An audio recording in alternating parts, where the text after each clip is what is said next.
तो देखो beta minus DK आपने कर लिया था, ठीक है। ये बीटा प्लस डीके में क्या होता है?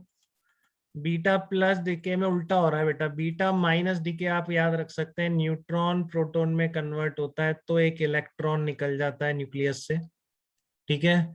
बीटा प्लस डीके में क्या होता है? प्रोटॉन न्यूट्रॉन में कन्वर्ट होता है। तो अब इधर प्लस है तो इधर भी प्लस आएगा, तो यहाँ पर जो निकलता है पार्टिकल वो इलेक्ट्रॉन नहीं होता है, वो पॉजिट्रॉन होता है, +1 E0।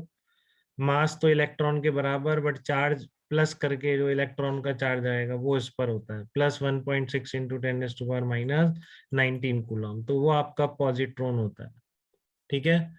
तो पॉजिट्रॉन निकलता है और साथ में एक न्यूट्रिनो निकलता है। न्यूट्रिनो को इसका एंटी पार्टिकल बोलते हैं। किसका? एंटी न्यूट्रिनो का, ठीक है।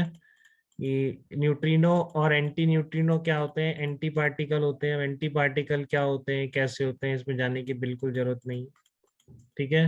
एंटी मैटर क्या होता है, बहुत सारी चीजें हैं वो, लेकिन हम कुछ भी बात नहीं करेंगे। आपको इंटरेस्ट है तो आप खूब गूगल पे पढ़िए उसके बारे में, ठीक है। बट इसमें याद जरूर रखेंगे कि आपका बीटा प्लस जो +1 E0 निकलता है, इसके साथ न्यूट्रिनो निकलता है, और जो आपका बीटा पार्टिकल निकला था उसके साथ इसका एक particle, energy particle, anti neutrino निकलता है। इसका भी मासलेस पार्टिकल, चार्जलेस पार्टिकल, ठीक है। जैसा आपका यहाँ पर एंटी न्यूट्रिनो है वैसे यहाँ पर न्यूट्रिनो है। यहाँ पर बीटा माइनस है, यहाँ पर बीटा प्लस है, ठीक है।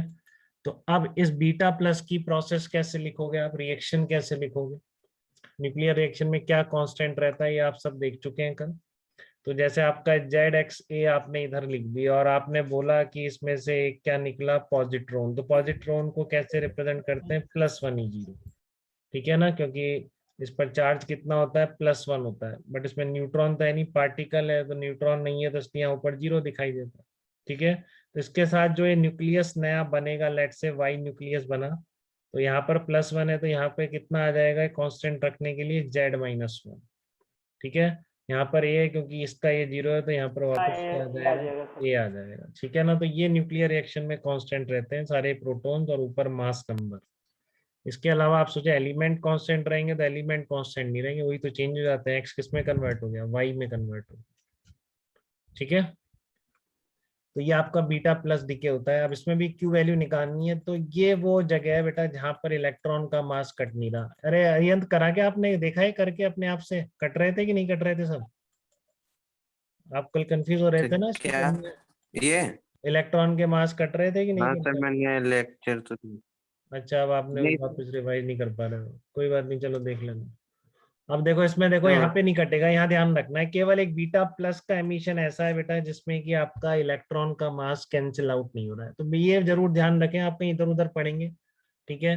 तो आप कहीं पढ़ लें कि मास नेग्लेक्ट कर दिया है, तो ऐसा मत करिएगा। मास, इलेक्ट्रॉन के मास कट गए, अब तक जहां नहीं कटा वहां मैंने बिल्कुल रखा है, ठीक है ना। यहाँ पे नहीं कटा है, तो इसलिए आपका क्या है, देखो इसमें आपको न्यूक्लियस का मास लिखना है। कैसे लिखेंगे? एटॉमिक मास से इलेक्ट्रॉन का मास माइनस कर देंगे, ठीक है। एटॉमिक मास से इलेक्ट्रॉन का मास माइनस कर देंगे, तो ये न्यूक्लियस का मास आ गया, ठीक है। वाई का मास लिखना है इसके एटॉमिक मास से इसके इलेक्ट्रॉन का मास माइनस कर दें। But product side total mass अगर लिखने जाओगे तो यहाँ पर एक पॉजिट्रॉन का मास जो कि इलेक्ट्रॉन के बराबर ही होता है वो भी लिखना पड़ेगा, ठीक है। अब आप इस मास को सब्ट्रैक्ट करो। इनिशियल मास इतना था आपका, फाइनल मास ये रहा। तो मास डिफेक्ट के लिए, क्यू वैल्यू के लिए आप इसको डिफरेंस लेंगे, तो यहाँ पर इलेक्ट्रॉन नहीं कटेगा बेटा, ठीक है ना। यहाँ पर इलेक्ट्रॉन नहीं कटेगा, बल्कि क्या आ जाएगा यहाँ पर? ये आ जाएगा -2 Me आ जाएगा, ठीक है। तो इस रिएक्शन की बीटा प्लस जो एमिशन है इसकी अगर क्यू वैल्यू लिखने जाएंगे, तो इसका एटॉमिक मास माइनस इसका atomic mass minus twice of mass of electron, ये आपका टोटल मास डिफेक्ट आएगा। इसको 931.5 मेगा इलेक्ट्रॉन वोल्ट से मल्टीप्लाई करके आपकी टोटल एनर्जी निकली, ठीक है ना। क्यू वैल्यू कैलकुलेट होगी इस तरह से। आप क्लियर है बात आपको? ये कोई डाउट तो नहीं किसी को इसमें? ठीक है। तो यस। बीटा माइनस में क्या आ गया था? बीटा माइनस देखो कितना सिंपल था, उसमें बस एटॉमिक मास का difference into 931.5 mega electron volt, क्योंकि इसमें इलेक्ट्रॉन कट गए थे। ये आपका बीटा माइनस था, तो इसमें मास डिफेक्ट में क्या आ रहा है, इसका एटॉमिक मास माइनस इसका एटॉमिक मास खत्म इंटू 9 से 31.5। बट बीटा प्लस में ऐसा नहीं है, एटॉमिक मास के साथ minus twice of mass of electron और इन्वॉल्व है। ठीक है, तो ये ध्यान रखेंगे। तो आपके तीन आपने पढ़ लिए बेटा बहुत ही ध्यान से, कि न्यूक्लियस से अल्फा पार्टिकल निकलता है अल्फा डीके। तो क्यू वैल्यू कैसे निकालेंगे बिल्कुल पता है आपको, बीटा माइनस एमिशन अगर होगा मतलब एक इलेक्ट्रॉन निकलेगा, अल्फा डीके में हीलियम न्यूक्लियस निकलता है तो भी आप क्यू वैल्यू लिख सकते हैं। आपने बीटा प्लस एमिशन देख लिया कि पॉजिट्रॉन भी निकल सकता है न्यूक्लियस से, ठीक है, अगर प्रोटॉन न्यूट्रॉन में कन्वर्ट हो जाए। ठीक है, तो इसलिए आपकी यहाँ पर भी क्यू वैल्यू आपने निकाल ली। तीन केस आपने देख लिए, बहुत ही स्टैंडर्ड केस है रेडियो एक्टिव डिके के।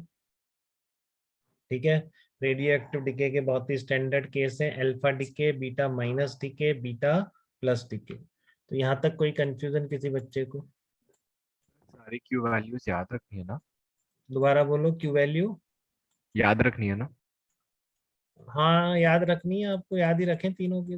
तो ये आपको निकालनी भी आ जाएगी, 2 मिनट में निकाल के भी देख लेंगे। बट आप ध्यान रखें कि इसमें इलेक्ट्रॉन नहीं आते हैं, तो बस एक जगह बीटा प्लस में आएंगे, बाकी जगह नहीं आएंगे। ठीक है, तो अपने आप बस एटॉमिक मास का डिफरेंस ही लेना। देखो एटॉमिक मास का डिफरेंस आ गया, इलेक्ट्रॉन्स कट गए। ठीक है, ओके सर। याद हो ही गई है मेरे यस साथ। सर। ठीक है ना, कुछ है नहीं, एटॉमिक मास दोनों का डिफरेंस लेना है दोनों तरफ। इसमें भी केवल एटॉमिक मास का डिफरेंस, कोई इलेक्ट्रॉन का मास नहीं, इसमें 2 इलेक्ट्रॉन का मास और माइनस का, बस इतना ही है। ठीक है, this is the Q value of different radio active decay. अब एक आध क्वेश्चन करके फिर शायद मैं एक इलेक्ट्रॉन कैप्चर भी कराता हूँ, कोर्स में नहीं है बट एससी वर्मा में दे रखा है, तो देख लेना आप, कभी मेंस में जरूर मिलेगा आपको इलेक्ट्रॉन कैप्चर के ऊपर भी क्वेश्चन। ठीक है, तो वो भी कर लेंगे, होना चाहिए इसमें, होगा भी आगे।